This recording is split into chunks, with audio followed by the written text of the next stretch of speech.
ਸਤਿ ਸ਼੍ਰੀ ਅਕਾਲ। ਤੁਸੀਂ ਜੁੜੇ ਹੋਏ ਹੋ ਪੰਜਾਬੀ USA ਦੇ ਨਾਲ ਤੇ ਮੈਂ ਹਾਂ ਪ੍ਰਵੀਨ ਸ਼ਰਮਾ ਲੈ ਕੇ ਹਾਜ਼ਰ ਹਾਂ program update California. Update California program ਦੇ ਵਿੱਚ ਕਈ ਅਹਿਮ ਤੇ ਕਈ ਖਾਸ ਖਬਰਾਂ ਨੂੰ ਲੈ ਕੇ ਚਰਚਾ ਕਰਨ ਦੇ ਲਈ ਜੁੜ ਚੁੱਕੇ ਨੇ ਹਰਜੋਤ ਸਿੰਘ ਖਾਲਸਾ ਜੀ। ਹਰਜੋਤ ਸਿੰਘ ਜੀ, ਸਤਿ ਸ਼੍ਰੀ ਅਕਾਲ, ਸਵਾਗਤ ਹੈ ਜੀ। ਸਤਿ ਸ਼੍ਰੀ ਅਕਾਲ, ਧੰਨਵਾਦ ਜੀ ਆਇਆਂ ਨੂੰ। ਪੰਜਾਬੀ ਰੇਡੀਓ USA ਦੇ ਜਿੰਨੇ ਵੀ ਸਰੋਤੇ ਸਾਡੇ ਸਾਰੇ ਹੀ AM ਸਟੇਸ਼ਨਸ, FM ਸਟੇਸ਼ਨਸ, ਘਰਾਂ ਦੇ ਵਿੱਚ ਰੇਡੀਓ ਸੈਟਸ ਦੇ ਰਾਹੀਂ, ਟੈਲੀਫੋਨ ਦੇ ਰਾਹੀਂ, ਫੇਸਬੁੱਕ, YouTube ਤੇ ਲਾਈਵ ਦੇਖ ਰਹੇ ਹੋ, ਸੁਣ ਰਹੇ ਹੋ, ਸਾਰਿਆਂ ਨੂੰ ਜੀ ਆਇਆਂ ਨੂੰ ਤੇ ਬਹੁਤ ਹੀ ਪਿਆਰ ਤੇ ਸਤਿਕਾਰ ਭਰੀ ਸਤਿ ਸ਼੍ਰੀ ਅਕਾਲ। ਸਰੋਤਿਓ, ਅੱਜ ਜੁਲਾਈ ਦੀ 14 ਤਰੀਕ ਆ, ਦਿਨ ਸੋਮਵਾਰ ਆ। ਤੁਹਾਡੇ ਲਈ ਸ਼ਾਮ ਦਾ ਅਪਡੇਟ ਕੈਲੀਫੋਰਨੀਆ ਪ੍ਰੋਗਰਾਮ ਲੈ ਕੇ ਹਾਜ਼ਰ ਹੋਏ ਆ ਜੀ। ਅਪਡੇਟ ਕੈਲੀਫੋਰਨੀਆ ਪ੍ਰੋਗਰਾਮ ਨੂੰ ਸਪਾਂਸਰ ਕਰਦੇ ਨੇ ਖਾਲਸਾ ਇੰਸ਼ੋਰੈਂਸ ਏਜੰਸੀ ਵਾਲੇ, ਜਿਨ੍ਹਾਂ ਤੋਂ ਤੁਸੀਂ ਹਰ ਤਰੀਕੇ ਦੀ ਇੰਸ਼ੋਰੈਂਸ ਲੈ ਸਕਦੇ ਹੋ। ਇੰਸ਼ੋਰੈਂਸ ਬਾਰੇ ਪਤਾ ਕਰਨ ਲਈ ਇਹਨਾਂ ਦਾ ਨੰਬਰ ਹੈ 468-272-2500। ਇਹ 1992 ਤੋਂ ਲਗਾਤਾਰ ਇੰਸ਼ੋਰੈਂਸ ਬਿਜ਼ਨਸ ਦੇ ਵਿੱਚ ਸ਼ਾਨਦਾਰ ਸੇਵਾਵਾਂ ਦੇ ਰਹੇ ਨੇ ਤੇ ਅਮਰੀਕਾ ਭਰ ਦੇ ਵਿੱਚ ਇੰਸ਼ੋਰੈਂਸ ਕਰਦੇ ਨੇ।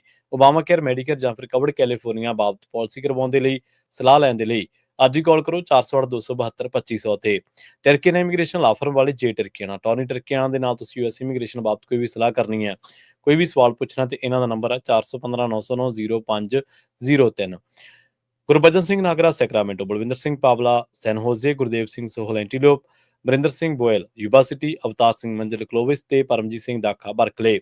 ਇਹਨਾਂ ਸਾਰੇ ਹੀ ਸਪਾਂਸਰਸ ਦਾ ਬਹੁਤ ਬਹੁਤ ਧੰਨਵਾਦ। ਤੇ ਜੇਕਰ ਤੁਸੀਂ ਵੀ ਪੰਜਾਬੀ USA ਦੇ ਇਹਨਾਂ ਪ੍ਰੋਗਰਾਮਾਂ ਨੂੰ ਸਪਾਂਸਰ ਕਰਨਾ ਚਾਹੁੰਦੇ ਹੋ ਤਾਂ ਸਟੂਡੀਓ ਦਾ ਨੰਬਰ ਹੈ 408-272-5200 ਜੀ। ਜੀ। ਅੱਜ ਦੀਆਂ ਖਬਰਾਂ ਵੱਲ ਚੱਲੀਏ ਤੇ ਸਰੋਤਿਆਂ ਨੂੰ ਪਤਾ ਹੀ ਆ ਕਿ ਜਿਹੜਾ SV 509 ਬਿੱਲ ਹੈਗਾ, ਟਰਾਂਸਨੈਸ਼ਨਲ ਰਿਪਰੈਸ਼ਨ ਦੇ ਸੰਬੰਧ ਦੇ ਵਿੱਚ ਪਿਛਲੇ 1 ਸਾਲ ਤੋਂ ਪੂਰਾ ਜ਼ੋਰ ਜੋ ਆ ਉਹ ਸਿੱਖਾਂ ਦਾ ਲੱਗਿਆ ਹੋਇਆ ਆ। ਆਪਾਂ ਵੀ ਪੰਜਾਬੀ ਰੇਡੀਓ ਤੋਂ ਵਾਰ-ਵਾਰ ਤੁਹਾਨੂੰ ਜਿਹੜਾ ਅਨਾਉਂਸ ਕਰਦੇ ਰਹੇ ਆ। ਅੱਜ ਉਹਦੀ ਇੱਕ ਕਮੇਟੀ ਦੇ ਵਿੱਚ ਹੀਅਰਿੰਗ ਸੀ ਜੀ। ਅਨਫੋਰਚੂਨੇਟ ਪਾਰਟ ਇਹ ਆ ਵੀ ਸਿਰਫ 2 ਸਿੱਖਾਂ ਤੋਂ ਬਿਨਾਂ, ਇੱਕ ਸਿੱਖ ਕੋਲੀਸ਼ਨ ਦੀ ਬੀਬੀ ਸੀ ਤੇ ਇੱਕ ਹੋਰ ਸਿੱਖ ਨੌਜਵਾਨ, ਉੱਥੇ ਕੋਈ ਵੀ ਨਹੀਂ ਪਹੁੰਚਿਆ, ਜੋ ਕਿ ਸਿੱਧਾ ਹੀ ਸਾਬਤ ਕਰਦਾ ਆ ਵੀ ਗੁਰੂ ਘਰਾਂ ਦੀਆਂ ਕਮੇਟੀਆਂ, ਇਹਨਾਂ ਦਾ ਕੋਈ ਕੰਮ ਨਹੀਂ, ਸਿਰਫ ਆਪਸ ਦੇ ਵਿੱਚ ਜਦੋਂ ਇਲੈਕਸ਼ਨ ਹੁੰਦੀ ਆ ਇੱਕ ਦੂਜੇ ਦੇ ਉੱਤੇ ਚਿੱਕੜ ਸਿੱਟਣਾ, ਕਿਸ ਤਰ੍ਹਾਂ ਗੁਰੂ ਘਰਾਂ 'ਚ ਕੰਟਰੋਲ ਕਰਨਾ, ਤੇ ਆਮ ਸੰਗਤ ਦਾ ਵੀ ਇਹੀ ਜਿਹੜਾ ਮਕਸਦ ਆ ਵੀ ਛੋਲੇ ਭਟੂਰੇ ਪਕੌੜੇ ਛੱਕ ਕੇ ਤਾਂ ਘਰਾਂ ਨੂੰ ਆ ਜਾਓ। ਉੱਥੇ 40 ਤੋਂ ਵੱਧ ਜਿਹੜੇ ਆ ਹਿੰਦੂ ਭੈਣ ਭਰਾ ਜਿਹੜੇ ਪਹੁੰਚੇ ਹੋਏ ਸੀ, ਹਿੰਦੂ ਆਰਗੇਨਾਈਜੇਸ਼ਨਸ ਦੇ ਹੈਡ ਉੱਥੇ ਪਹੁੰਚੇ ਹੋਏ ਸੀ। ਹਿੰਦੂ ਅਮਰੀਕਨ ਫਾਊਂਡੇਸ਼ਨ ਦਾ, ਕੋਹਿਨਾ ਦਾ, ਉਹਨਾਂ ਨੇ ਪੂਰਾ ਜਲੂਸ ਕੱਢਿਆ ਉੱਥੇ। ਕੱਲ ਨੂੰ ਜਿਹੜਾ ਸਵੇਰ ਨੂੰ ਪ੍ਰੋਗਰਾਮ ਹੋਊਗਾ ਉਹ 'ਚ ਤੁਹਾਨੂੰ ਦੱਸਾਂਗੇ। ਲੱਕਲੀ ਉਸ ਕਮੇਟੀ 'ਚੋਂ ਬਿੱਲ ਪਾਸ ਹੋ ਗਿਆ, ਪਰ ਬੜੀ ਹੈਰਾਨੀ ਦੀ ਤੇ ਬੜੀ ਸ਼ਰਮਿੰਦਗੀ ਵਾਲੀ ਗੱਲ ਆ ਕਿ ਕੋਈ ਵੀ ਸਿੱਖ ਆਰਗੇਨਾਈਜੇਸ਼ਨ 'ਚੋਂ, ਕੋਈ ਵੀ, ਸਿਰਫ 2 ਤੋਂ ਬਿਨਾਂ ਕੋਈ ਵੀ ਸਿੱਖ ਜਿਹੜਾ ਆ ਉੱਥੇ ਅਸੈਂਬਲੀ ਦੇ ਵਿੱਚ ਪਹੁੰਚ ਨਹੀਂ ਸਕਿਆ ਤੇ ਉਹਨਾਂ ਦੀ ਪੂਰੀ ਲਾਈਨ ਲੱਗੀ ਹੋਈ ਸੀ ਇਸ ਬਿੱਲ ਦੇ ਵਿਰੋਧ ਦੇ ਵਿੱਚ। ਬਹੁਤ ਵਾਰ ਆਪਾਂ ਸਟੇਜਾਂ ਦੇ ਚੱਕਦੇ ਹੋਏ ਸਿੱਖਾਂ ਨੂੰ ਮੁਲਕ ਚਾਹੀਦਾ ਜੀ, ਆਹ ਚਾਹੀਦਾ ਜੀ, ਉਹ ਚਾਹੀਦਾ। ਤੁਸੀਂ ਜਿੱਥੇ ਰਹਿੰਦੇ ਆ ਉੱਥੇ ਤਾਂ ਤੁਸੀਂ ਆਪਣੇ ਆਪ ਨੂੰ ਸੇਵ ਨਹੀਂ ਕਰ ਸਕਦੇ, ਬਾਹਰ ਜਾ ਕੇ ਕੀ ਕਰੋਗੇ? ਸੋ ਇਹ ਬੜੇ ਇੱਕ ਧਿਆਨ ਦੇ ਨਾਲ ਸੋਚਣ ਵਾਲੀ ਗੱਲ ਆ ਵੀ ਜੇ ਅਸੀਂ ਆਪਣੀਆਂ ਆਉਣ ਵਾਲੀਆਂ ਜਨਰੇਸ਼ਨਸ ਦੇ ਲਈ ਕੋਈ ਸੇਫਟੀ ਵਾਲਾ ਇਦਾਂ ਦੇ ਬਿੱਲ ਨਹੀਂ ਪਾਸ ਕਰਾ ਸਕੇ ਤਾਂ ਆਪਾਂ ਕੀ ਪਾਸ ਕਰਾ ਲਾਂਗੇ? ਸੋ ਲੱਕਲੀ ਉਸ ਕਮੇਟੀ 'ਚੋਂ ਬਿੱਲ ਪਾਸ ਹੋ ਗਿਆ, ਪਰ ਬਹੁਤ ਹੀ ਸ਼ਰਮਿੰਦਗੀ ਵਾਲੀ ਗੱਲ ਆ ਤੇ ਕੋਈ ਗੁਰੂ ਘਰ ਦੀ ਕਮੇਟੀ ਦਾ ਮੈਂਬਰ, ਕੋਈ ਆਮ ਸਿੱਖ ਸੰਗਤ ਦਾ ਮੈਂਬਰ ਉੱਥੇ ਪਹੁੰਚਿਆ ਹੋਇਆ ਨਹੀਂ ਸੀ, ਜਦ ਕਿ ਵੱਡੀ ਗਿਣਤੀ ਦੇ ਵਿੱਚ ਹਿੰਦੂ ਆਰਗੇਨਾਈਜੇਸ਼ਨਾਂ ਉਹਦੇ ਵਿਰੋਧ ਦੇ ਵਿੱਚ ਪਹੁੰਚੀਆਂ ਹੋਈਆਂ ਸੀ। ਜੀ, ਬਿਲਕੁਲ। ਜੀ। ਸੋ ਇਹ ਆਪਾਂ ਬਹੁਤ ਵਾਰ ਇਹ ਚਰਚਾ ਵੀ ਕਰਦੇ ਰਹੇ ਹਾਂ ਵੀ ਇਹ ਜਿਹੜਾ ਬਿੱਲ ਆ ਉਹ ਅਮਰੀਕੀ ਨਾਗਰਿਕਾਂ ਨੂੰ ਪ੍ਰੋਟੈਕਟ ਕਰਦਾ ਤੇ ਇਸ ਬਿੱਲ ਦੇ ਲਈ ਆਪਾਂ ਨੂੰ ਪਤਾ ਹੀ ਆ ਵੀ ਪਹਿਲੇ ਜਿਹੜੇ ਫੇਜ਼ ਸੀਗੇ ਉਹਨਾਂ ਦੇ ਵਿੱਚ ਤਾਂ ਆਪਾਂ ਹੁਮ-ਹੁਮਾ ਕੇ ਪੁੱਛਦੇ ਰਹੇ, ਪਰ ਬਾਅਦ ਦੇ ਵਿੱਚ ਆਪਾਂ ਵੇਸਲੇ ਹੋ ਗਏ ਤੇ ਉਸ ਤੋਂ ਬਾਅਦ ਆਪਾਂ ਦੇਖਿਆ ਵੀ ਬਿੱਲ, ਚਲੋ ਦੱਸਿਆ ਹੀ ਉਹਨਾਂ ਨੇ ਵੀ ਪਾਸ ਤਾਂ ਹੋ ਗਿਆ, ਪਰ ਉੱਥੇ ਜਿਹੜੀ ਗੈਰ ਹਾਜ਼ਰੀ ਸੀ ਉਹ ਜ਼ਰੂਰ ਇਹ ਗੱਲ ਦੀ ਗਵਾਹ ਜਾਂ ਇਸ ਗੱਲ ਦੇ ਉੱਤੇ ਸ਼ਾਦੀ ਭਰਦੀ ਆ ਵੀ ਆਪਾਂ ਮਾਮਲਿਆਂ ਨੂੰ ਉਦੋਂ ਤੱਕ ਹੀ ਉਹਨਾਂ ਦਾ ਫੋਲੋ ਅਪ ਕਰਦੇ ਹਾਂ ਜਿੰਨਾ ਚਿਰ ਆਪਣਾ ਕੋਈ ਉਹਨਾਂ ਚਿਰ ਕੋਈ ਹੋਰ ਮਸਲਾ ਨਹੀਂ ਹੁੰਦਾ, ਜਾਂ ਫਿਰ ਜਿੰਨਾ ਚਿਰ ਕੋਈ ਧੱਕਾ ਆਪਾਂ ਨੂੰ ਥੋੜਾ ਬਹੁਤ ਲਾਉਂਦਾ ਰਹਿੰਦਾ, ਪੁਸ਼ ਕਰਦਾ ਰਹਿੰਦਾ, ਉਹਨਾਂ ਚਿਰ ਆਪਾਂ ਕਰਦੇ ਹਾਂ ਤੇ ਬਾਅਦ ਦੇ ਵਿੱਚ ਆਪਾਂ ਜਿਹੜੇ ਆ ਉਸ ਆਪਾਂ ਸਾਰੇ ਉਹਨਾਂ ਦੇ ਵਿੱਚ ਆ, ਅਸੀਂ ਵੀ ਕੋਈ ਉਹਨਾਂ ਤੋਂ ਸ਼ਾਇਦ ਬਾਹਰ ਨਹੀਂ ਆ, ਪਰ ਫਿਰ ਵੀ ਆਪਣਾ ਸਾਰਿਆਂ ਦਾ ਸਮੂਹਿਕ ਤੌਰ ਤੇ ਫਰਜ਼ ਬਣਦਾ। ਅਗਲੀ ਜਿਹੜੀ ਗੱਲ ਆ ਉਹ ਅਮਰੀਕਨ ਪ੍ਰੈਜ਼ੀਡੈਂਟ ਡੋਨਾਲਡ ਟਰੰਪ ਦੇ ਨਾਲ ਜੁੜੀ ਹੋਈ ਹੈ। ਜਿਵੇਂ ਆਪਾਂ ਸਵੇਰੇ ਵੀ ਪ੍ਰੋਗਰਾਮ ਅਪਡੇਟ ਅਮਰੀਕਾ ਦੇ ਵਿੱਚ ਚਰਚਾ ਕੀਤੀ ਸੀਗੀ ਵੀ ਉਹਨਾਂ ਨੇ ਕਿਹਾ ਸੀਗਾ ਵੀ ਅਸੀਂ ਉਹਨਾਂ ਦੇ ਉੱਤੇ ਜਿਹੜਾ ਟੈਕਸ ਆ ਆਉਣ ਵਾਲੇ ਟਾਈਮ ਦੇ ਵਿੱਚ ਲਾਵਾਂਗੇ, ਤਾਂ ਉਹਨਾਂ ਨੇ ਹੁਣ ਤਾਜ਼ਾ ਖਬਰ ਜਿਹੜੀ ਹੈ ਦੀ ਗਾਰਡੀਅਨ ਦੇ ਮੁਤਾਬਕ ਟਰੰਪ ਨੇ ਕਿਹਾ ਕਿ 100% ਜਿਹੜਾ ਟੈਰਿਫ ਆ ਅਸੀਂ ਰਸ਼ੀਆ ਉੱਤੇ ਲਗਾਉਣ ਜਾ ਰਹੇ ਹਾਂ, ਤੇ ਜੇ ਕਹਿੰਦੇ ਵੀ ਉਹਨਾਂ ਨੇ ਆਪਣੀਆਂ ਜਿਹੜੀਆਂ ਸ਼ਰਤਾਂ ਨੇ ਯੂਕਰੇਨ ਦੇ ਨਾਲ ਜੰਗ ਨੂੰ ਖਤਮ ਕਰਨ ਵਾਲੀਆਂ ਜੇ ਉਹ ਨਾ ਮੰਨੇਗਾ। ਤੇ ਇਹਦੇ ਨਾਲ ਉਹਨਾਂ ਨੇ ਕਿਹਾ ਵੀ ਜਿਹੜੀ ਉਹਨਾਂ ਦੀ ਫਰਸਟ੍ਰੇਸ਼ਨ ਹੈ ਵਲਾਦੀਮੀਰ ਪੁਤਿਨ ਦੇ ਨਾਲ, ਉਹ ਵੀ ਸਾਹਮਣੇ ਆਈ ਹੈ। ਤੇ ਉਹਨਾਂ ਨੇ ਕਿਹਾ ਵੀ ਇੱਕ ਪਾਸੇ ਉਹ ਜਿਹੜਾ ਇੰਪ੍ਰੈਸ਼ਨ ਇਹ ਕ੍ਰੀਏਟ ਕਰਨ ਦੀ ਕੋਸ਼ਿਸ਼ ਕਰਦੇ ਨੇ ਵੀ ਉਹ ਸ਼ਾਂਤੀ ਦੇ ਦੂਤ ਨੇ, ਪਰ ਅਸਲ ਦੇ ਵਿੱਚ ਦੁਨੀਆ ਜਾਣਦੀ ਹੈ ਵੀ ਹੁਣ ਯੂਕਰੇਨੀਅਨ ਸਿਟੀਜ਼ ਦੇ ਉੱਤੇ ਜਦੋਂ ਤੋਂ ਕਬਜ਼ਾ ਕੀਤਾ, ਅਟੈਕ ਕੀਤਾ, ਤੇ ਪਤਾ ਹੀ ਹੈ ਵੀ ਉਹ ਜਿਹੜਾ ਕਿੰਨਾ ਕੁ ਸ਼ਾਂਤੀ ਦੇ ਦੂਤ ਨੇ।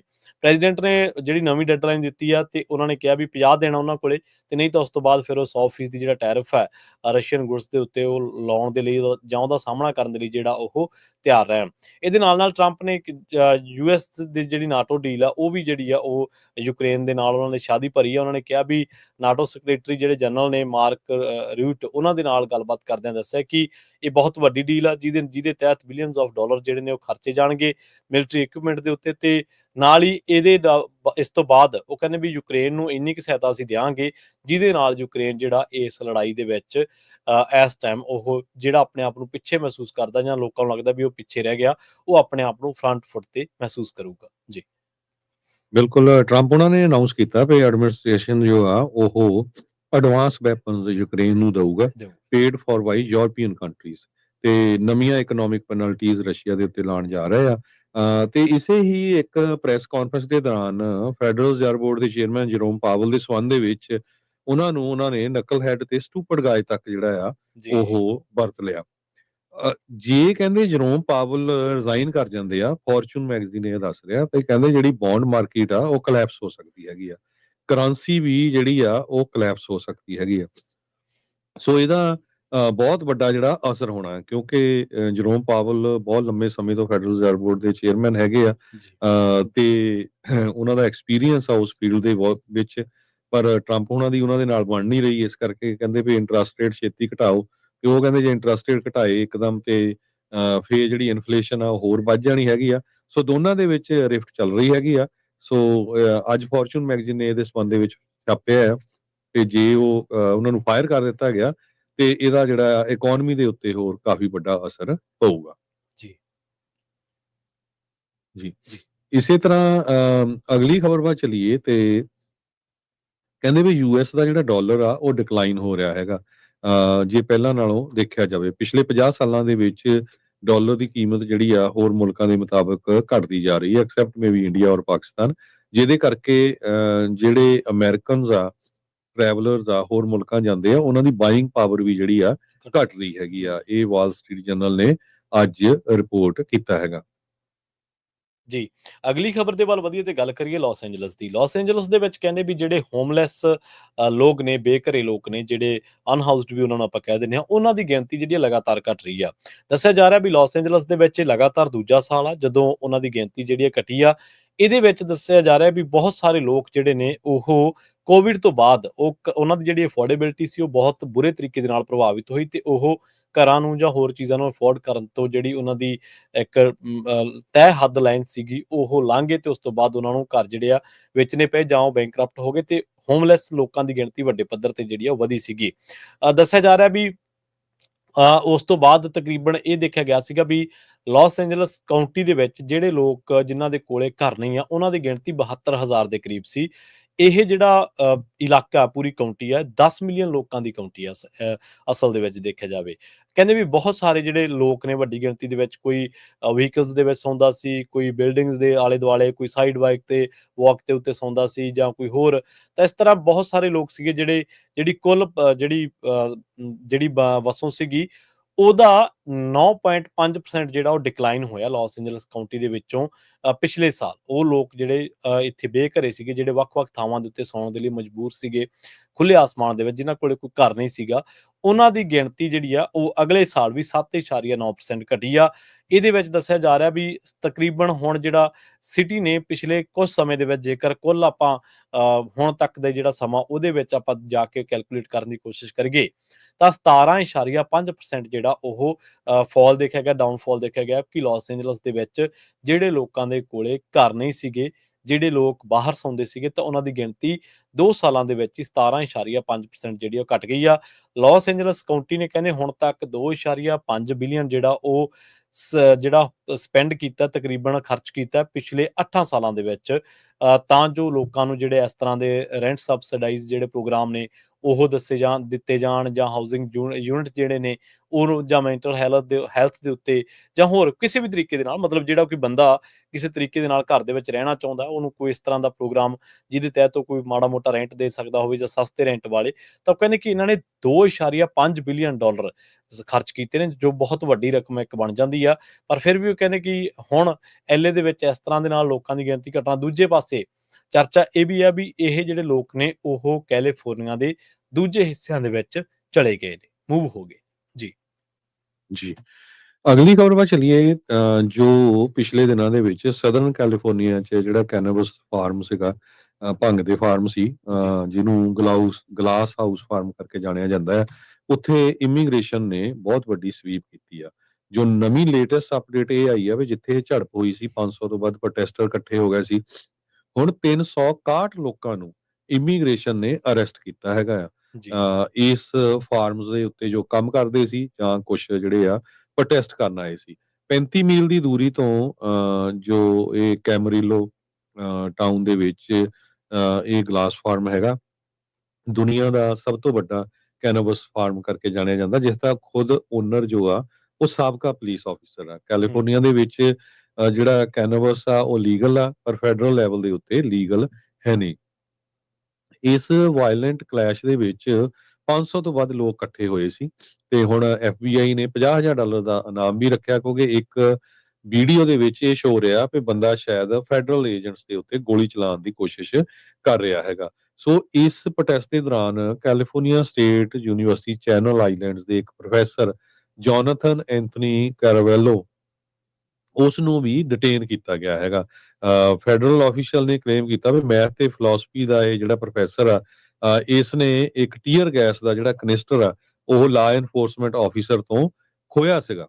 ਜੀ ਹੁਣ ਉਹਦੇ ਉੱਤੇ ਫੈਡਰਲ ਚਾਰजेस ਲੱਗਣ ਜਾ ਰਹੇ ਹੈਗੇ ਆ। ਸੋ ਜਿਹੜੇ ਪ੍ਰੋਟੈਸਟਰਸ ਆ ਉਹਨਾਂ ਦੇ ਨਾਲ ਵੀ ਧੱਕਾ ਹੋ ਰਿਹਾ। ਕਈ ਪ੍ਰੋਟੈਸਟਰ ਜਿਹੜੇ ਵਿੱਚੋਂ ਸ਼ਰਾਰਤੀ ਹੈਗੇ ਆ, ਉਹ ਜਿਹੜੀ ਆ ਗੋਲੀ ਚਲਾਉਣ ਦੀ ਜਿਹੜੀ ਕੋਸ਼ਿਸ਼ ਕਰਦੇ ਸੀ। ਹੁਣ ਇਹ ਪਤਾ ਨਹੀਂ ਕਿੰਨੀ ਸੱਚੀ ਹੈ ਜਾਂ ਝੂਠ ਹੈ, ਇਹ ਆਪਾਂ ਜੋ ਹਾਂ ਖਬਰ ਆ ਉਹ ਬਿਲਕੁਲ ਬਿਲਕੁਲ ਐਗਜ਼ੈਕਟਲੀ ਤੁਹਾਡੇ ਨਾਲ ਉਦਾਂ ਦੀ ਹੂੰ ਸਾਂਝੀ ਕਰ ਰਹੇ ਹੈਗੇ ਆ। ਕਹਿੰਦੇ ਭਈ ਕਈ ਬੱਚਿਆਂ ਨੂੰ ਵੀ ਹੈਂਡਕਫ ਕੀਤਾ ਗਿਆ, ਦਰਜਨ ਦੇ ਕਰੀਬ ਬੱਚਿਆਂ ਨੂੰ ਹੈਂਡਕਫ ਕੀਤਾ ਗਿਆ। ਜੀ ਇਹ ਦੇਖੇ ਗਏ ਲਾਸ ਐਂਜਲਸ ਫੈਡਰਲ ਬਿਲਡਿੰਗ ਦੇ ਉੱਤੇ। ਔਰੇਂਜ ਕਾਉਂਟੀ ਦਾ ਰਜਿਸਟਰ ਨੇ ਰਿਪੋਰਟ ਕੀਤਾ ਹੈ, ਇਹ ਉੱਥੇ ਦਾ ਲੋਕਲ ਇੱਕ ਨਿਊਜ਼ਪੇਪਰ ਹੈਗਾ। ਜੀ ਬਿਲਕੁਲ। ਜਿਸ ਤਰ੍ਹਾਂ ਆਪਾਂ ਸਾਰਿਆਂ ਨੂੰ ਪਤਾ ਹੀ ਆ ਵੀ ਇਮੀਗ੍ਰੇਸ਼ਨ ਕ੍ਰੈਕਡਾਊਨ ਅਮਰੀਕਾ ਦੀ ਪ੍ਰੈਜ਼ੀਡੈਂਸ਼ੀਅਲ ਜਿਹੜੀ ਇਲੈਕਸ਼ਨ ਸੀਗੀ, ਉਹਦੇ ਵਿੱਚ ਬਹੁਤ ਵੱਡਾ ਮੁੱਦਾ ਸੀ। ਅਮਰੀਕੀਆਂ ਦੇ ਸੈਂਟੀਮੈਂਟ ਇਹ ਸੀਗੇ ਵੀ ਸਾਨੂੰ ਕ੍ਰਾਈਮ ਤੋਂ ਨਿਜਾਤ ਚਾਹੀਦੀ ਆ, ਅਸੀਂ ਕ੍ਰਿਮੀਨਲ ਲੋਕਾਂ ਤੋਂ ਨਿਜਾਤ ਚਾਹੁੰਦੇ ਆ। ਬਾਰਡਰ ਖੁੱਲਾ ਸੀ, ਲੋਕਾਂ ਦੇ ਵਿੱਚ ਬਹੁਤ ਵੱਡਾ ਮੁੱਦਾ ਇਹ ਸੀਗਾ ਵੀ ਇਸ ਤਰ੍ਹਾਂ ਕੋਈ ਵੀ ਘਰ ਆਪਣਾ ਡੋਰ ਖੁੱਲਾ ਨਹੀਂ ਰੱਖਦਾ, ਤੇ ਅਸੀਂ ਬਾਰਡਰ ਖੁੱਲਾ ਕਿਉਂ ਰੱਖੀ ਬੈਠੇ ਆ। ਸੋ ਉਸ ਤੋਂ ਬਾਅਦ ਪ੍ਰੈਜ਼ੀਡੈਂਟ ਟਰੰਪ ਆਏ, ਤੇ ਇਹਨਾਂ ਨੇ ਉਸੇ ਸੈਂਟੀਮੈਂਟ ਦੇ ਨਾਲ, ਪਰ ਇਸ ਮਾਮਲੇ ਦੇ ਵਿੱਚ ਬਹੁਤ ਸਾਰੇ ਲੋਕਾਂ ਨੇ ਇਹ ਗੱਲ ਦੀ ਗੌਰ ਵੀ ਕੀਤੀ ਹੋਣੀ ਆ ਵੀ ਪੰਜਾਬੀ ਜਿਹੜੀ USA ਉਹਨਾਂ ਅਦਾਰਿਆਂ ਦੇ ਵਿੱਚ ਗਿਣਿਆ ਜਾ ਸਕਦਾ ਹੈ, ਅਮਰੀਕਾ ਦੇ ਵਿੱਚ, ਵਰਲਡ ਦੇ ਵਿੱਚ, ਜਿਨ੍ਹਾਂ ਅਦਾਰਿਆਂ ਦੇ ਵਿੱਚ ਹਮੇਸ਼ਾ ਜਿਹੜੀ ਕੰਸਟੀਟਿਊਸ਼ਨਲ ਵੈਲਿਊਜ਼ ਨੇ, ਜੋ ਹਿਊਮਨ ਵੈਲਿਊਜ਼ ਨੇ, ਜੋ ਇੱਕ ਮਨੁੱਖੀ ਕਦਰਾਂ ਕੀਮਤਾਂ ਨੇ, ਉਹਨਾਂ ਨੂੰ ਪਹਿਲ ਦੇ ਉੱਤੇ ਰੱਖਦੇ ਹਨ। ਜਿੱਥੇ ਕਿਤੇ ਵੀ ਕੋਈ ਜਬਰ ਹੋਇਆ, ਜ਼ੁਲਮ ਹੋਇਆ, ਹਰਜੋਤ ਸਿੰਘ ਖਾਲਸਾ ਜੀ ਨੇ ਆਪਾਂ ਨੂੰ ਰਿਪੋਰਟਾਂ ਵੱਖ-ਵੱਖ ਸਮੇਂ ਤੇ ਦਿੱਤੀਆਂ ਨੇ, ਬੜੀ ਸੁਹਿਰਦਤਾ ਦੇ ਨਾਲ, ਬੜੇ ਹੀ ਠਰਮੇ ਦੇ ਨਾਲ, ਤੇ ਬੜੇ ਹੀ ਇੱਕ ਵਾਜਬ ਸ਼ਬਦਾਵਲੀ ਦੇ ਨਾਲ ਇਹਨਾਂ ਨੇ ਉਹ ਸਾਰੀਆਂ ਜਿਹੜੀਆਂ ਚੀਜ਼ਾਂ ਨੇ ਸਾਂਝੀਆਂ ਕੀਤੀਆਂ ਨੇ। ਕੋਈ ਨਹੀਂ ਚਾਹੁੰਦਾ ਕ੍ਰਾਈਮ ਵਾਲੀ ਸੁਸਾਇਟੀ ਦੇ ਵਿੱਚ ਰਹਿਣਾ, ਸਾਰਿਆਂ ਦੇ ਬੱਚੇ ਨੇ, ਸਾਰੇ ਪਰਿਵਾਰਾਂ ਵਾਲੇ ਨੇ। ਪਰ ਜਿਸ ਤਰੀਕੇ ਦੇ ਨਾਲ ਇਹਨਾਂ ਚੀਜ਼ਾਂ ਦੀ ਆੜ ਲੈ ਕੇ ਜੋ ਧੱਕਾ ਕੀਤਾ ਜਾ ਰਿਹਾ, ਜਿਵੇਂ ਹੁਣ ਉਹਨਾਂ ਨੇ ਦੱਸਿਆ ਵੀ ਬੱਚਿਆਂ ਦੇ ਵੀ ਹੱਥਕੜੀਆਂ ਲਾਈਆਂ ਗਈਆਂ, ਤਾਂ ਕੋਈ ਵੀ ਪੰਜਾਬੀ, ਕੋਈ ਵੀ ਸਿੱਖ, ਕੋਈ ਵੀ ਮਨੁੱਖਤਾ ਵਾਲਾ ਬੰਦਾ ਜਿਹੜਾ ਉਹ ਇਹਨਾਂ ਚੀਜ਼ਾਂ ਨੂੰ ਬਰਦਾਸ਼ਤ ਨਹੀਂ ਕਰਦਾ। ਹਾਂ ਠੀਕ ਆ, ਲਾਅ ਦੇ ਵਿੱਚ ਆਪਾਂ ਨੂੰ ਸਾਰਿਆਂ ਨੂੰ ਰਹਿਣਾ ਚਾਹੀਦਾ, ਪਰ ਜਿਹੜੇ ਲਾਅ ਨੂੰ ਅਪਲਾਈ ਕਰਨ ਵਾਲੇ ਲੋਕ ਨੇ, ਜਿਨ੍ਹਾਂ ਦਾ ਕੰਮ ਹੈ ਲਾਅ ਨੂੰ ਮੇਨਟੇਨ ਰੱਖਣਾ, ਉਹਨਾਂ ਦਾ ਵੀ ਮੁੱਢਲਾ ਫਰਜ਼ ਬਣਦਾ ਵੀ ਉਹ ਵੀ ਲਾਅ ਦੇ ਤਹਿਤ ਹੀ ਜਿਹੜਾ ਕੰਮ ਆ ਉਹ ਕਰਨ। ਸੋ ਅਗਲੀ ਗੱਲ ਕਰੀਏ ਇਸੇ ਤਰ੍ਹਾਂ ਆਈਸ ਰੇਡਸ ਦੀ। ਆਪਾਂ ਦੇਖਿਆ ਵੀ ਪਿਛਲੇ ਦਿਨਾਂ ਦੇ ਵਿੱਚ ਬਹੁਤ ਸਾਰੀ ਚਰਚਾ ਹੋਈ ਆ। ਕਹਿੰਦੇ ਕਿ LA ਦੇ ਵਿੱਚ ਜੇ ਉਹ ਇਲਾਕੇ ਜਿੱਥੇ ਬਹੁਤ ਵੱਡੀ ਗਿਣਤੀ ਦੇ ਵਿੱਚ ਅੱਗ ਲੱਗਣ ਦੇ ਕਰਕੇ ਜਿਹੜੇ ਘਰ ਆ ਉਹ ਤਬਾਹ ਹੋਏ ਸੀ, ਸਟਰਕਚਰ ਜਿਹੜੀਆਂ ਬਿਲਡਿੰਗਸ ਸੀਗੀਆਂ ਉਹ ਤਬਾਹ ਹੋਈਆਂ ਸੀਗੀਆਂ। ਉੱਥੇ ਕਹਿੰਦੇ ਵੀ ਹੌਲੀ-ਹੌਲੀ ਜਿਹੜਾ ਕੰਸਟਰਕਸ਼ਨ ਹੈ, ਜਾਂ ਜਿਹੜਾ ਮੁੱਢਲਾ ਢਾਂਚਾ ਤਬਾਹ ਹੋਇਆ ਸੀਗਾ, ਉਹਦੀ ਜਿਹੜੀ ਆ ਉਹ ਨਿਰਮਾਣ ਕਾਰਜ ਜਿਹੜੇ ਨੇ ਉਹਨੂੰ ਬਣਾਉਣਾ ਸ਼ੁਰੂ ਕੀਤਾ ਗਿਆ ਸੀਗਾ। ਪਰ ਹੁਣ ਜਿਵੇਂ ਜਿਹੜੀਆਂ ਉਹ ਆਈਸ ਰੇਡ ਪਈਆਂ ਨੇ, ਤਾਂ ਉੱਥੇ ਹੁਣ ਉਹ ਕਾਮੇ ਜਿਨ੍ਹਾਂ ਦੇ ਸਿਰ ਦੇ ਉੱਤੇ ਟੋਪੀਆਂ ਲਾਈਆਂ ਹੁੰਦੀਆਂ ਸੀਗੀਆਂ, ਜਿਹੜੇ ਕੰਸਟਰਕਸ਼ਨ ਦਾ ਕੰਮ ਕਰਦੇ ਸੀ, ਜਿਨ੍ਹਾਂ ਦੇ ਕੋਲੇ ਵੱਡੇ-ਵੱਡੇ ਔਜ਼ਾਰ ਹੁੰਦੇ ਸੀਗੇ, ਤੇ ਬਹੁਤ ਮਿਹਨਤੀ ਲੋਕ ਸੀ, ਉਹ ਅੱਜ-ਕੱਲ੍ਹ ਉਹਨਾਂ ਇਲਾਕਿਆਂ ਦੇ ਵਿੱਚ ਘੱਟ ਦਿਖਾਈ ਦਿੰਦੇ ਨੇ। ਇਹਨਾਂ ਦੇ ਵਿੱਚੋਂ ਹੋਜ਼ੇ ਮੰਡੇਰਾ, ਜਿਹੜੇ ਕਿ ਇਸ ਟਾਈਮ ਕੰਮ ਕਰਦੇ ਨੇ ਉੱਥੇ ਤੇ ਡਾਇਰੈਕਟਰ ਨੇ ਪੈਸਾਡੀਨਾ ਕਮਿਊਨਿਟੀ ਜੌਬ ਸੈਂਟਰ ਦੇ ਵਿੱਚ ਵੀ ਕੰਮ ਕਰਦੇ ਨੇ। ਉਹਨਾਂ ਨੇ ਕਿਹਾ ਵੀ ਤਕਰੀਬਨ ਅਸੀਂ 40 ਇਮੀਗ੍ਰੈਂਟ ਜਿਹੜੇ ਵਰਕਰਸ ਨੇ ਉਹਨਾਂ ਨੂੰ ਟ੍ਰੇਨ ਕੀਤਾ ਸੀਗਾ ਬਕਾਇਦਾ ਫਾਇਰ ਕਲੀਨ ਅਪ ਵਾਸਤੇ। ਕਹਿੰਦੇ ਵੀ ਉਹ ਪਤਾ ਹੀ ਨਹੀਂ ਲੱਗਿਆ ਸਾਨੂੰ ਵੀ ਸਾਨੂੰ ਪਤਾ ਨਹੀਂ ਗਾ ਵੀ ਉਹ ਜਦੋਂ ਰੇਡਸ ਦੀ ਗੱਲ ਚੱਲੀ ਜਾਂ ਕਿਵੇਂ ਤੇ ਉਹ ਕਿਦੋਂ ਚਲੇ ਗਏ, ਕਿਹੜੇ ਪਾਸੇ ਚਲੇ ਗਏ ਤੇ ਸਾਨੂੰ ਇਹ ਵੀ ਨਹੀਂ ਪਤਾ ਵੀ ਉਹ ਕਦੋਂ ਵਾਪਸ ਆਉਣਗੇ। ਸੋ ਆਪਾਂ ਹਮੇਸ਼ਾ ਹੀ ਜਦੋਂ ਇਹ ਚਰਚਾ ਕੀਤੀ ਆ ਅਮਰੀਕਾ ਦੇ ਬਾਰੇ, ਸਵੇਰੇ ਵੀ ਬਹੁਤ ਵੱਡੀ ਚਰਚਾ ਕੀਤੀ ਸੀ ਹਰਜੋਤ ਸਿੰਘ ਖਾਲਸਾ ਜੀ ਨੇ ਕਿ ਬਹੁਤ ਸਾਰੇ ਕੰਮ ਨੇ ਇਸ ਟਾਈਮ ਜਿਹੜੇ ਅਮਰੀਕਾ ਦੇ ਵਿੱਚ ਇਹਨਾਂ ਲੋਕਾਂ ਤੋਂ ਬਿਨਾਂ ਪ੍ਰਭਾਵਿਤ ਹੀ ਨਹੀਂ ਹੋਣਗੇ ਬਲਕਿ ਇਹਨਾਂ ਲੋਕਾਂ ਤੋਂ ਬਿਨਾਂ ਰੁਕ ਜਾਣਗੇ। ਐਲਏ ਦੇ ਵਿੱਚ ਜਿਹੜੀ ਇਹ ਫਾਇਰ ਲੱਗੀ ਸੀ, ਜਿਹੜੀ ਇਸ ਅੱਗ ਨੇ ਤਬਾਹੀ ਮਚਾਈ ਸੀ, ਆਪਣੇ ਸਾਰਿਆਂ ਦੇ ਸਾਹਮਣੇ ਆ। ਮਨੁੱਖੀ ਜਾਨਾਂ ਜਾਣ ਦੇ ਉੱਤੇ ਵੀ ਆਪਾਂ ਦੁੱਖ ਪ੍ਰਗਟਾਵਾ ਕੀਤਾ ਸੀ ਤੇ ਜਿਹੜਾ ਸਟਰਕਚਰ ਸੀਗਾ ਬਿਲੀਅਨਸ ਡਾਲਰ ਦਾ ਨੁਕਸਾਨ ਹੋ ਗਿਆ ਸੀਗਾ। ਤੇ ਹੁਣ ਉੱਥੇ ਜਿਹੜੇ ਕੰਮ ਕਰਦੇ ਲੋਕ ਨੇ ਉਹ ਕਹਿੰਦੇ ਕਿ ਜਿਹੜੇ ਇਮੀਗ੍ਰੈਂਟ ਵਰਕਰਸ ਨੇ ਉਹਨਾਂ ਦਾ ਬਹੁਤ ਵੱਡਾ ਰੋਲ ਹੁੰਦਾ ਸੀਗਾ ਪੈਸਾਡੀਨਾ ਦੀ ਰਿਕਵਰੀ ਵਾਸਤੇ, ਐਲਟਾਡੀਨਾ ਦੇ ਵਿੱਚ ਕੰਮ ਕਰਨ ਵਾਸਤੇ, ਪੈਸੀਫਿਕ ਪੈਲੀਸੇਡਸ ਦੇ ਇਲਾਕਿਆਂ ਦੇ ਵਿੱਚ ਕੰਮ ਕਰਨ ਵਾਸਤੇ, ਜਿਹੜਾ ਕਿ ਜਨਵਰੀ ਤੋਂ ਕਰਨ ਵਾਲਾ ਆ। ਪਰ ਹੁਣ ਕਹਿੰਦੇ ਕਿ ਉੱਥੇ ਭਾਵੇਂ ਉਹ ਡੈਬਰੀਜ਼ ਨੂੰ ਹੌਲ ਕਰਨਾ ਹੋਵੇ, ਭਾਵੇਂ ਉਹ ਕਲੀਨਿੰਗ ਦੇ ਕੰਮ ਕਰਨੇ ਹੋਣ, ਚਾਹੇ ਉਹ ਕੰਸਟਰਕਸ਼ਨ ਦੇ ਕੰਮ ਕਰਨੇ ਹੋਣ, ਉਹ ਕਹਿੰਦੇ ਕਿ ਇਸ ਟਾਈਮ 16,000 ਤੋਂ ਵੱਧ ਬਿਲਡਿੰਗਸ ਪਈਆਂ ਨੇ, ਇਮਾਰਤਾਂ ਪਈਆਂ ਨੇ ਜਿਨ੍ਹਾਂ ਤੇ ਕੰਮ ਹੋਣ ਵਾਲਾ। ਪਰ ਉੱਥੇ ਇਮੀਗ੍ਰੈਂਟ ਵਰਕਰ ਜਿਹੜੇ ਨੇ ਉਹ ਜਾਣ ਤੋਂ ਨਾ ਸਿਰਫ ਡਰਦੇ ਨੇ ਬਲਕਿ ਕੰਨੀ ਕਤਰਾਉਂਦੇ ਨੇ, ਘਬਰਾਉਂਦੇ ਨੇ। ਉਹਨਾਂ ਨੂੰ ਲੱਗਦਾ ਵੀ ਜੇਕਰ ਉੱਥੇ ਆਈਸ ਦੀਆਂ ਰੇਡਸ ਹੋ ਗਈਆਂ ਤਾਂ ਅਸੀਂ ਉੱਥੋਂ ਜਾਵਾਂਗੇ ਕਿੱਧਰ ਨੂੰ। ਜੀ ਜੀ। ਅਗਲੀ ਖਬਰ ਵੱਲ ਚੱਲੀਏ। ਕੈਲੀਫੋਰਨੀਆ ਦੇ ਵਿੱਚ ਇੱਕ 19 ਸਾਲਾਂ ਦਾ ਬੰਦਾ ਮੀਟ ਦੇ ਗ੍ਰਾਈਂਡਰ ਦੇ ਵਿੱਚ ਡਿੱਗ ਪਿਆ ਤੇ ਜਿੱਥੇ ਉਹਦੀ ਜਿਹੜੀ ਆ ਮੌਤ ਹੋ ਗਈ। ਇਹ ਵਰਨਨ ਫੂਡ ਪ੍ਰੋਸੈਸਿੰਗ ਫੈਸਿਲਿਟੀ ਹੈਗੀ ਆ, ਉੱਥੇ ਐਤਵਾਰ ਨੂੰ ਸਾਰਾ ਕੁਝ ਵਾਪਰਿਆ। ਟੀਨਾਜ਼ ਬਰੀਟੋਜ਼ ਜੋ 2600 ਬਲਾਕ ਆਫ ਵਰਨਨ ਐਵਨਿਊ ਆ, ਉੱਥੇ ਲੈਫਟੀਨੈਂਟ ਮਾਰਟੀਨਜ਼ ਜੋ ਵਰਨਨ ਪੁਲਿਸ ਡਿਪਾਰਟਮੈਂਟ ਦੇ ਨਾਲ ਕੰਮ ਕਰਦੇ ਆ, ਉਹਨਾਂ ਨੇ ਕਿਹਾ ਵੀ ਹਜੇ ਨਾਮ ਤਾਂ ਨਹੀਂ ਰਿਲੀਜ਼ ਕੀਤਾ ਹੈਗਾ, ਪਰ 9:30 ਵਜੇ ਦੇ ਕਰੀਬ ਬੰਦਾ ਜਿਹੜਾ ਆ ਕੰਮ ਕਰਦਾ ਸੀ, 19 ਸਾਲਾਂ ਦਾ ਇਹ ਨੌਜਵਾਨ ਗ੍ਰਾਈਂਡਰ ਦੇ ਵਿੱਚ ਡਿੱਗ ਪਿਆ ਤੇ ਉੱਥੇ ਹੀ ਉਹਦੀ ਜਿਹੜੀ ਮੌਤ ਹੋ ਗਈ ਹੈਗੀ ਆ। ਕੈਲੀਫੋਰਨੀਆ ਆਕੂਪੇਸ਼ਨਲ ਸੇਫਟੀ ਤੇ ਹੈਲਥ ਐਡਮਿਨਿਸਟ੍ਰੇਸ਼ਨ ਵੀ ਇਸ ਫੈਸਿਲਿਟੀ ਨੂੰ ਅੱਜ ਚੈੱਕ ਕਰ ਰਹੀ ਹੈਗੀ ਆ। ਬਰਨਰ ਜੋ ਆ ਉਹ 5 ਮੀਲ ਦੂਰ ਡਾਊਨਟਾਊਨ ਲਾਸ ਐਂਜਲਸ ਤੋਂ ਹੈਗਾ। ਜੀ, ਜੀ। ਅਗਲੀ ਖਬਰ ਦੇ ਵੱਲ ਵਧੀਏ ਤੇ ਫੈਡਰਲ ਜੱਜ ਨੇ ਆਰਡਰ ਕੀਤਾ ਜਿਸ ਮਾਮਲੇ ਦੇ ਵਿੱਚ ਇੱਕ ਜਿਹੜਾ ਜਰਨਲਿਸਟ ਹੈ ਉਹਨੂੰ ਜਿਹੜੀ ਆ ਗਨ ਕੱਢ ਕੇ ਦਿਖਾਈ ਗਈ ਸੀਗੀ। ਉਹ ਕਹਿੰਦੇ ਵੀ ਇਸ ਤਰੀਕੇ ਦੇ ਨਾਲ ਜਿਹੜੀ ਲਾਸ ਐਂਜਲਸ ਪੁਲਿਸ ਹੈ ਉਹਨੂੰ ਬੰਦ ਕਰ ਦੇਣਾ ਚਾਹੀਦਾ। ਇਸ ਤਰ੍ਹਾਂ ਦਾ ਜਿਹੜਾ ਕਿਸੇ ਵੀ ਤਰੀਕੇ ਉੱਤੇ ਜਰਨਲਿਸਟਾਂ ਉੱਤੇ ਜਿਹੜੀ ਇਸ ਤਰ੍ਹਾਂ ਦੀ ਗਨ ਕੱਢੀ ਗਈ ਆ, ਉਹ ਕਹਿੰਦੇ ਕਿ ਬਹੁਤ ਮੰਦਭਾਗੀ ਆ। ਫੈਡਰਲ ਜੱਜ ਨੇ ਆਪਣੇ ਇਸ ਹੁਕਮ ਦੇ ਵਿੱਚ ਇਹ ਗੱਲ ਕਹੀ ਆ ਵੀ ਇਸ ਤਰ੍ਹਾਂ ਦੇ ਜਿਹੜੇ ਕਾਰਨਾਮੇ ਨੇ ਉਹਨਾਂ ਨੂੰ ਬਰਦਾਸ਼ਤ ਨਹੀਂ ਕੀਤਾ ਜਾਣਾ ਚਾਹੀਦਾ। ਬਲਕਿ ਉਹਨਾਂ ਨੇ ਕਿਹਾ ਵੀ ਜਿਹੜੇ ਵੀ ਇਸ ਤਰੀਕੇ ਦੇ ਨਾਲ ਹੋਇਆ ਜਾਂ ਕਿਸੇ ਵੀ ਡਿਵਾਈਸ ਨੂੰ ਜਾਂ ਕਿਸੇ ਬੰਦੇ ਨੂੰ ਨੁਕਸਾਨ ਪਹੁੰਚਾਇਆ ਗਿਆ ਤੇ ਉਹ ਬਹੁਤ ਮੰਦਭਾਗਾ। ਉਹ ਕਹਿੰਦੇ ਕਿ ਜੇਕਰ ਇਹ ਲੋਕ ਇਸ ਤਰ੍ਹਾਂ ਕਵਰੇਜ ਨਾ ਕਰਨਗੇ ਤਾਂ ਸਾਨੂੰ ਕਿੱਥੋਂ ਜਿਹੜੀਆਂ ਦੁਨੀਆ ਦੀਆਂ ਜਾਣਕਾਰੀਆਂ ਮਿਲਣਗੀਆਂ। ਸੋ ਉਹਨਾਂ ਨੇ ਇਹ ਗੱਲ ਕਹੀ ਆ ਵੀ ਹਰ ਇੱਕ ਦੀ ਤਰ੍ਹਾਂ ਜਰਨਲਿਸਟਸ ਦੇ ਵੀ ਜਿਹੜੇ ਰਾਈਟ ਹੁੰਦੇ ਨੇ ਤੇ ਉਹ ਰਾਈਟ ਦਾ ਹਮੇਸ਼ਾ ਪਾਲਣ ਹੋਣਾ ਚਾਹੀਦਾ, ਨਾ ਕਿ ਉਹਨਾਂ ਨੂੰ ਜ਼ਲੀਲ, ਬਾਇਜ਼ਤ ਜਾਂ ਕਿਸੇ ਵੀ ਤਰੀਕੇ ਦੇ ਮਾਮਲੇ ਦੇ ਵਿੱਚ ਉਹਨਾਂ ਨੂੰ ਕਿਸੇ ਨੁਕਸਾਨ ਪਹੁੰਚਾਉਣ ਦੀ ਜਿਹੜੀ ਫਿਜ਼ੀਕਲੀ ਜਾਂ ਮੈਂਟਲੀ ਕੋਸ਼ਿਸ਼ ਕਰਨੀ ਚਾਹੀਦੀ ਆ। ਜੀ। ਅੱਜ ਕੈਲੀਫੋਰਨੀਆ ਦੇ ਵਿੱਚ ਜੋ ਅਮਰੀਕਾ ਦੇ ਵਾਈਸ ਪ੍ਰੈਜ਼ੀਡੈਂਟ ਬੈਂਸ ਆ, ਜੇਡੀ ਬੈਂਸ, ਉਹ ਡਿਜ਼ਨੀਲੈਂਡ 'ਚ ਆਪਣੇ ਬੱਚਿਆਂ ਨੂੰ ਲੈ ਕੇ ਪਹੁੰਚੇ ਹੋਏ ਸੀ।